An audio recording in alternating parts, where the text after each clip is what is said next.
உண்மையான திராட்சை செடி நானே. என் தந்தையே அதை நட்டு வளர்ப்பவர். என்னிடமுள்ள கனி கொடாத கொடிகள் அனைத்தையும் அவர் தரித்து விடுவார். கனி தரும் அனைத்து கொடிகளையும் மிகுந்த கனி தருமாறு கழித்து விடுவார்.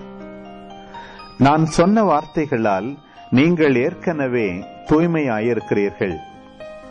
நான் உங்களோடு இணைந்து இருப்பது போல நீங்களும் என்னோடு இணைந்து இருங்கள்.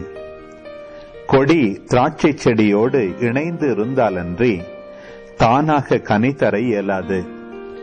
அதுபோல நீங்களும் என்னோடு இணைந்திருந்தாலன்றி கனி தர இயலாது. நானே திராட்சை செடி, நீங்கள் அதன் கொடிகள். ஒருவர் என்னுடனும் நான் அவருடனும் இணைந்திருந்தால் அவர் மிகுந்த கனி தருவார்.